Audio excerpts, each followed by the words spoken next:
நம்ம நாட்டுல நடந்துட்டு இருக்கிற மிகப்பெரிய ஒரு ஸ்கேமை பத்தி தான் இந்த வீடியோல சொல்ல போறேன். அநேகமானவர்கள் இது ஸ்கேம்ன்றே தெரியாம இந்த ஸ்கேம்ல இன்வால்வ் ஆயிருக்கீங்க. சிலாக்கள் இது ஸ்கேம்டு தெரியாம இந்த ஸ்கேம்ல இன்வால்வ் ஆயிருக்கீங்க. சிலாக்கள் பாத்தீங்கன்னு சொன்னா இந்த ஸ்கேம்டு தெரிஞ்சும் இதுல இன்வால்வ் ஆயிருக்கீங்க. இந்த வீடியோல பாத்தீங்கன்னு சொன்னா இந்த ஸ்கேம்டா என்ன, இந்த ஸ்கேம்ல யாரெல்லாம் இன்வால்வ் ஆயிருக்கீங்க, அப்படி நீங்க இன்வால்வ் ஆயிருப்பீங்கன்னு சொன்னா இதுக்குரிய சொல்யூஷன் ஏதாவது இருக்கா இந்த ஸ்கேம்ல இருந்து வெளியே வரதுக்கு? பிளஸ் நீங்க இன்னும் இந்த ஸ்கேம்ல இன்வால்வ் ஆகலன்னு சொன்னா இதுக்குரிய ஆப்ஷனல் என்ன, இந்த ஸ்கேம்ல எதிர்காலத்துல மாட்டாம இருக்கிறதுக்குரிய எல்லா விஷயமான விடயங்களையும் இந்த வீடியோவில் நான் சொல்றேன். ஸோ வீடியோ வந்து ஃபுல்லா பாருங்க. பிளஸ் இந்த வீடியோட எண்டில் இந்த ஸ்கேமுக்குரிய சொல்யூஷனையும் சொல்லியிருக்கேன். ஸோ இந்த வீடியோவை ஃபுல்லா பாருங்க.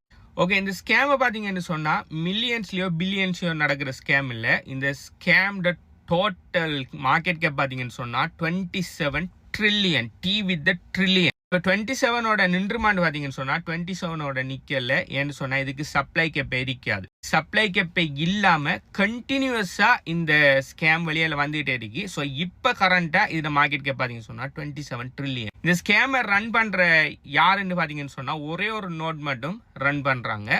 இப்போ அதை தவிர வேற யாருமே ரன் பண்ணல. ஸோ இது பார்த்தீங்கன்னு சொன்னா ஒரு சென்ட்ரல் ஒரு அத்தாரிட்டி மூலமா ரன் ஆயிட்டு இருக்குது. அவங்க நினைச்சா என்ன வேணாலும் பண்ணலாம். இந்த 27 ட்ரில்லியன் 47 ட்ரில்லியன் மாத்தலாம், என்ன வேணும்னாலும் அவங்க பண்ணலாம். ஏன்டா ஒரு நோட்ற கண்ட்ரோல்ல இந்த ஸ்கேம் நடந்துட்டு இருக்குது. அடுத்தது இந்த 27 ட்ரில்லியன் சப்ளைல 25% சப்ளை பார்த்தீங்கன்னு சொன்னா கடைசி 6 மந்த்ல வந்திருக்குது. எல்லாருமே சொல்லுவாங்க இந்த டொச் காயின், ஷிபாயினு, இது மாதிரியான பெப்பே போன்ற ஃபேக் காயின்கள், அதாவது மீம் காயின்கள் எல்லாம் இன்வெஸ்ட் பண்ணப்படா, மீம் காயின்கள்லாம் தப்பான விஷயம், மீம் காயின்ல இன்வெஸ்ட் பண்றாங்கலாம் லொஸ்ட் ஆகுறேன்னு சொல்லி நிறைய பேர் சொல்லுவாங்க. ஆனா அப்படி சொல்றாக்கள் கூட இந்த ஃபேக் காயின்ல இன்வெஸ்ட் பண்ணி கண்டினியூஸா அவங்க இன்வெஸ்ட் பண்ண பணத்தை கண்டினியூஸா இன்ஃபிளேஷனுங்கிற பேர்ல லொஸ் பண்ணிட்டு இருக்காங்க. ஆனா யாருக்குமே அதை பத்தி திரும்பி பார்க்கணும், அதை பத்தி என்ன விஷயம் சொல்லி ஆராயணும்னு சொல்லி எந்த விதமான கரிசனையும் இல்லை. ஏன்னா அவங்க இதை ரன் பண்ற அந்த ஒரு நோட நம்பிட்டு இருக்காங்க. அடுத்தது இந்த ஃபுல் சப்ளைல 30% சப்ளையை ஜஸ்ட் 1% ஆட்கள் ஹோல்ட் பண்றாங்க. அதாவது இந்த டோட்டல் 27 ட்ரில்லியன்ல 30% பணத்தை இந்த 1% ஓன் பண்றாங்க. ஓகே, அநேகமானவர்கள் வழங்கிட்டீங்கன்னா என்ன ஸ்கேமை பத்தி கேட்கன்னு சொல்லி, அதுதான் இந்த நீங்க நான் எல்லாரும் பாவிச்சிட்டு இருக்கிற இந்த யூஎஸ் ஃபேக் டாலர்ஸ். என்ன யூஎஸ் டாலர் ஃபேக் டாலருங்க? அது கவர்மெண்ட் கரன்சி, கவர்மெண்ட் தானே அதுக்கு ரெகுலேட் பண்றாங்க, அது இதுன்னு சொல்லி நீங்க சொல்றதுக்கு முதல் நான் சொன்ன விஷயங்களை திரும்ப யோசிச்சு பாருங்க. இதுல சப்ளை பாத்தீங்கன்னு சொன்னா இப்ப கரண்டா மார்க்கெட் சப்ளை 27 ட்ரில்லியன். இதுக்கு ஏதாவது பேக்கிங் அப் இருக்கு? அந்த 27 ட்ரில்லியன் இப்ப மார்க்கெட்ல கரண்டா நம்ம எல்லாரோட கையிலையும் புழக்கத்துல இருக்கிற இதுக்கு ஏதாவது பேக்கப் இருக்கான்னு சொல்லி பாப்பீங்கன்னு சொன்னா ஒரு பேக்கப்பும் இல்லை.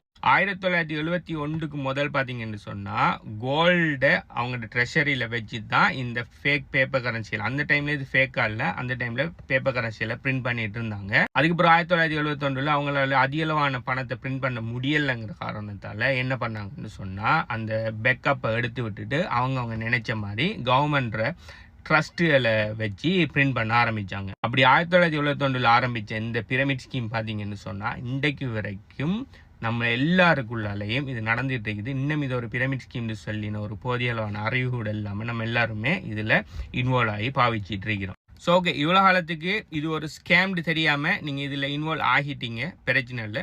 ஸோ இதுக்கு இந்த ஸ்கேம்ல இருந்து வெளியில் வாரத்துக்கு ஏதாவது சொல்யூஷன் இருக்குமான்னு சொல்லி நீங்கள் கேட்பீங்கன்னு சொன்னால் எனக்கு தெரிஞ்ச வரைக்கும் இப்போதைக்கு ஒரே ஒரு சொல்யூஷன் மட்டும்தான் இருக்குது, அதுதான் பிட்காயின். ஏன் இந்த ஃபேக் யூஎஸ் டாலர் ஸ்கேமுக்கு பிட்காயின் மட்டும்தான் ஒரே ஒரு சொல்யூஷனுங்கிறதுக்கு நான் உங்களுக்கு எக்ஸாம்பிள் சொல்கிறேன். அதுக்கு பிறகு நீங்களே முடிவு எடுத்துக்கொள்ளுங்க. முதலாவது பார்த்தீங்கன்னு சொன்னால் எந்த விதமான சப்ளை கேப்புமே இல்லை. அவங்க நினைச்சா பிரிண்ட் பண்ணலாம். அவங்க இன்ஃப்ளேஷன் பட்ஜெட் மீட்டிங் கொண்டு போட்டு ஃபேக் மீட்டிங் கொண்டு போட்டு நாங்கள் இன்ஃப்ளேஷனை கண்ட்ரோலில் வச்சிருக்கேன்னு சொல்லி பஜ்ஜு பைய சொல்லி போட்டு அவங்க நினைச்சா என்ன செய்யலாம், கண்டினியூஸாக அவங்க பிரிண்ட் பண்ணி தரலாம். முதலாவது இன்ஃப்ளேஷன் என்னத்துக்கு வருதுடா, உங்கள்கிட்ட இருந்து என்னத்துக்குடா இன்ஃப்ளேஷன் ஒரு விஷயம் வருதுன்னு சொல்லி நம்ம யாருமே கொஸ்டின் கேட்குறல. அதனால தான் ஏதோ இன்ஃப்ளேஷன் டிஃபால்ட்டாக 2% இருக்கணும்னு சொல்லி அவனுக்கு கதை ஒன்று சொல்லி போட்டு அதுக்கேற்ற மாதிரி பிரிண்ட் அடிச்சு தள்ளுறானு. இன்ஃப்ளேஷன் 2% சொன்னால் அவனுக்கு 2% உழைப்பை கண்டினியூஸாக நம்மளுக்கு தெரியாமலே நம்மள்ட்ட இருந்து சுரண்டிக்கிட்டு இருக்கானு. அது நம்மளுக்கு ஒருத்தருக்கு வழங்குறாள். இன்ஃப்ளேஷனுங்கிறது நல்ல ஒரு விஷயம் சொல்லி நம்ம முட்டாள்தனமா யோசிச்சுட்டு இருக்கிறோம். இவனை கண்டினியூஸா பிரிண்ட் அடிச்சு சப்ளையை இன்க்ரீஸ் பண்ணி போறதால டிமாண்ட் குறைஞ்சிட்டு போகுது. அதாவது இவங்களோட யூஎஸோட டிமாண்ட் குறைஞ்சிட்டு போகுது. இப்போ உதாரணத்துக்கு ஒரு 5 வருஷத்துக்கு முதல் $100 நீங்கள் வாங்கின பொருள் இன்றைக்கு அதே $100 வாங்கலாமான்னு சொன்னால் இல்லை. இன்னொரு 5 வருஷத்துக்கு பிறகு அதை விட குறைஞ்ச பொருளை தான் வாங்கலாம். அது காரணம் என்னன்னு சொன்னால் இவங்க கண்டினியூஸாக சப்ளை இன்க்ரீஸ் பண்ணிட்டு இருக்காங்க. ஆனால் பிட்காயினுக்கு பார்த்தீங்கன்னு சொன்னால் ஃபிக்ஸ் சப்ளை. உலகத்துக்கு 21 மில்லியன் பிட்காயின் தான் வரதுக்கு இருக்குது. 21 மில்லியனை தாண்டி எக்ஸ்ட்ராவாக ஒரு பிட்காயின் கூட வராது. இப்போ பிட்காயின் சப்ளை ஃபிக்ஸ்டுங்கிறதால அது ஒரு தனிநபர் கண்ட்ரோல் இல்லாமல் உலகம் பூரா இருக்கிற இண்டிபெண்ட் மைனிங் நோட்ஸ் சொல்கிற உதவியோட ரன் பண்ணிட்டு இருக்கிறதால ஒரு தனிப்பட்ட நபர் நினைச்சாலோ அப்படி ஒரு தனி கவர்மெண்ட் நினைச்சாலோ அப்படி ஒரு தனி நாடு நினைச்சாலோ அதோட சப்ளையை கூட்டவோ குறைக்கவோ இயலாம். அதில் எது நான் பிள்ளையான விஷயம் செய்யலாம், எது நான் இது டபுள் டிரான்சாக்ஷன் டபுள் ஸ்பெண்டிங் செய்யலாம், ஃபேக் பண்ணலாம், எதுவுமே செய்யலாம். அதெல்லாம் செய்கிறதுக்கு பயங்கரமாக ட்ரை பண்ணினாங்க. ஆனால் 14 வருஷமாக பிட்காயினில் அது எதுவுமே செய்யலாமல் தான் இருக்குது. பிட்காயின் இன்றைக்கு வரைக்கும் எந்த விதமான ஒரு பிரச்சனையும் இல்லாமல் ரன் ஆகிட்டு இருக்குது. எல்லாத்தையுமே தடுத்து பார்த்து பிட்காயினை தடுக்க முடியாதுன்னு தெரிஞ்சோடனே இப்போ என்ன பண்ணுறாங்கன்னு சொன்னால் அநேகமான கண்ட்ரிஸ் அதை அடாப்ட் பண்ணி கண்டினியூஸாக என்ன பண்ணுறாங்க, ரெகுலேட் பண்ணுறங்கிற பேரில் ரெகுலேட் பண்ணுறாங்க, டெக்ஸ் போடுறாங்க. இனி அது எல்லாத்தையுமே செய்ய ஆரம்பிக்காங்க. ஏன்னா அதை தடுத்து பார்த்தாங்க, தடுக்க முடியலை. அப்போ இப்போ ரெகுலேட் பண்ணி அதுலேருந்து நம்ம குளிர் காய்வம்னு சொல்லிப்படி இப்போ வந்திருக்காங்க. அடுத்து நான் ஆல்ரெடி சொன்ன மாதிரி 30 வீதமான டோட்டல் சப்ளை பார்த்தீங்கன்னு சொன்னால் 2020 அதோ கோவிட் பிரச்சனை பிறகு கிரியேட் பண்ணி பயங்கரமாக இன்ஃப்ளேஷனை கூட்டி வச்சிருக்கிறாங்க. ஆனால் பிட்காயினில் பார்த்தீங்கன்னு சொன்னால் இப்படி இவங்க நினைச்ச மாதிரி சப்ளையெல்லாம் கூட்ட முடியாது. உலகத்துக்கு வர பிட்காயினில் கிட்டத்தட்ட 95 விதமான பிட்காயின் ஆல்ரெடி வந்துட்டு இன்னும் 5 விதமான பிட்காயின் தான் இன்னும் ஒரு 114 வருஷத்துக்கிட்ட வாரத்துக்கு இருக்குது. ஸோ இதுக்கு பிறகு புதுசாக வாராக்கள் ஆல்ரெடி மார்க்கெட் சப்ளையில் இருக்கிற உள்ளுக்கு வந்திருக்கிற பிட்காயினோட தான் வாங்கணும், விற்கணும். ப்ளஸ் எதிர்காலத்தில் வாரத்துக்குன்னு சொல்லி அவங்க எதிர்பார்க்குறது ஒன்லி 5%, அதுவும் 21 மில்லியனோட 5%, which is not even 1 million bitcoin தான் உலகத்துக்கே வாரத்துக்கு இருக்குது. ஆல்மோஸ்ட் 20 மில்லியன் ஆல்ரெடி வந்துட்டு. இப்போ பார்த்தீங்கன்னு சொன்னால் சப்ளை கிட்டத்தட்ட இப்படி ஃபிக்ஸ்டாக இருக்கிறதால சப்ளை கூடாமல் இருக்கிறதால நம்மளோட வெல்த் நம்ம பிட்காயினில் வைக்கக்குள்ள அது ப்ரொடெக்ட் பண்ணப்படும். நீங்கள் ஃபேக் பேப்பர் கரன்சியலான இந்த ஸ்கேமில் வைக்கக்குள்ள நம்மளோட வெல்த் சுரண்டப்படும். அடுத்தது இந்த US டாலர்ஸ் அடுத்து நம்ம பார்க்கிட்டோம்னா US டாலரை காமனாக சொல்கிறாங்க. US டாலர் மட்டும் இல்லை, US டாலர் மாதிரி எல்லா நாடுகளுக்கும் அவங்களோட ஃபேக் பேப்பர் கரன்சியில் வச்சிருக்காங்க.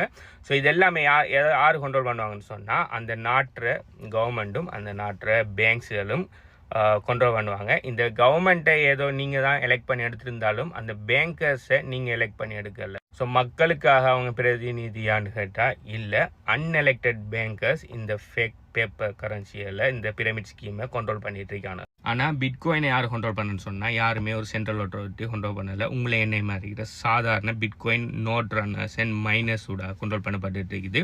பிட்காயினில் ஏதாவது மாற்றம் கொண்டு வரணும்னு நினைச்சாலோ பிட்காயினில் ஏதாவது சேஞ்ச் பண்ண நினைச்சாலோ உலகம் பூரா இருக்கிற இண்டிபெண்ட் மைனிங் நெட்வொர்க்ஸ் அவங்க உலகம் பூரா பறந்துருக்காங்க, எல்லா நாட்டிலையும் இருக்காங்க. அவங்களோட 51 அதாவது மோர் தென் 50% அப்ரூவல் எடுத்தால் மட்டும்தான் பிட்காயினில் ஏதாவது மாற்றத்தை கொண்டு வரலாம். ஸோ இதமான ஸ்டூப்பிடான முடிவுகள் இன்னும் பிரிண்ட் அடித்து இது செய்வோம், என்ன சப்ளையை கூட்டுவோம், அடுத்தது இப்படி மோசமான விஷயங்கள் செய்வோம்னு சொல்லி ஒரு தனிப்பட்ட ஒரு குரூப் ஒன்று நினைக்கக்குள்ள அதை நடத்தலாம். ஆனால் உலகம் பூரா இருக்கிற மைனர்ஸ்களில் தப்பான விஷயம் ஒன்றுக்கு கன்வின்ஸ் பண்ணுறேங்கிறது முடியாத காரியம். அதனால தான் 14 வருஷமாக பிட்காயினை யாராலையுமே ஒன்றையும் கலெக்ட் இல்லாமல் இருக்குது. ஓகே, ஆல்ரெடி அந்த ஸ்கேமில் நீங்கள் இன்வால்வ் ஆகிருப்பீங்கன்னு சொன்னால் உங்களுக்கு இருக்கிற ஒரே ஒரு சொல்யூஷன் பார்த்தீங்கன்னு சொன்னால் உங்களால் எவ்வளோக்கு எழுபோ அவ்வளோக்கு பிட்காயினை வாங்கி அதை ஹோல்ட் பண்ணுங்கள்.